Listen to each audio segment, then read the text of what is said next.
Good morning, everyone. I hope you guys have had a great start to the week and that your exercising program is well on the way. Today, we're going to speak about something very important within your weight loss journey, and I definitely believe it's the fundamental part of your weight loss journey. And it's something you should definitely consider in the beginning so that you know where you're going and how you're going to go about doing it. So, what we're going to be talking about today is overeating. And many of us know when we are overeating, and most triggers are psychological. So whether it be anger, being sad, it's basically eating your emotions. And most of the time, eating your emotions isn't really a good remedy to fix them. So I'm just going to give you some tips and tricks to stop overeating. So most people eat a lot of sugars and refined carbs. So your first step will be to get rid of not complex carbs, but simple carbs, which don't really have much nutritional value, and also all refined sugars. So what this will do is it will reset your brain and your appetite, because now your body can function properly because it's got actual nutrients and minerals which it needs to function. So by having these refined sugars, your body's trying to get rid of them, and your body parts don't function as they should because there's like this red light going off, get rid of me. So by eliminating these foods, you'll see like you have so much more energy, you're so sustained, and you can just carry on with your day as best as you can. The second step will be to definitely eat breakfast. So I know lots of people think like to lose weight you shouldn't eat, and I don't believe in that at all, especially breakfast. Like breakfast starts your metabolism, it gives you the energy to start your day, and by not eating breakfast, you end up eating a lot later in the day. And it's not good because your body starts working in the morning when you wake up, so it's good to eat as early as possible so that your body can start up, your digestive system can start up, and you should be eating less and less and less throughout the day so that when you go to bed, your body can shut down properly, and then while you're sleeping, obviously it rejuvenates itself and it cleanses itself. So it's very important to eat breakfast, and don't eat supper after 2 hours before going to bed. So if you're going to go to bed at 10, make sure you haven't eaten anything after 8 so that you can sleep and your body doesn't have anything new in your stomach.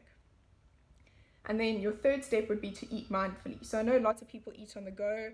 I'm not against that, but I think you shouldn't do it all the time, because you should definitely sit down, eat your meal, and wait 20 minutes before you decide that you actually haven't eaten enough, because your body does take 20 minutes to digest your food, and you'll only start feeling the effects of fullness after 20 minutes.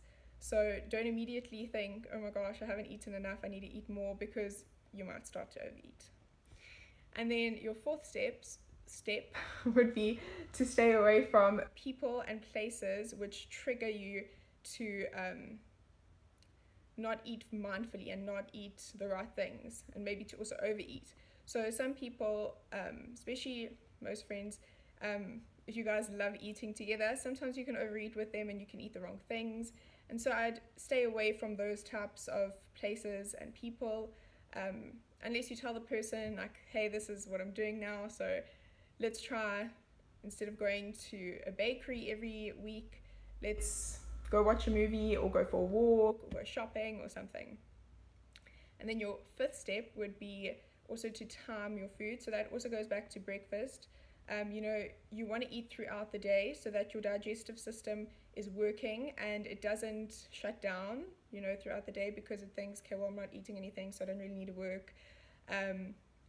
So time your meals, as well as having snacks in between, because that really boosts your digestive system. And the sixth thing I do is to keep a food journal. So what I do is I have this app, MyFitnessPal, and I can record all the foods that I've eaten, and then it tells me like how much carbs, how much proteins, and how many fats I've had throughout the day. And normally by how I feel at the end of the day, I can tell whether I've had too much carbs and not enough protein, or not enough fat and too many carbs.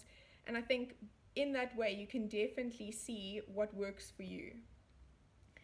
And then the seventh step is to sleep. So when you don't sleep, your body doesn't reset, because like while you're sleeping, it revitalizes and renews itself.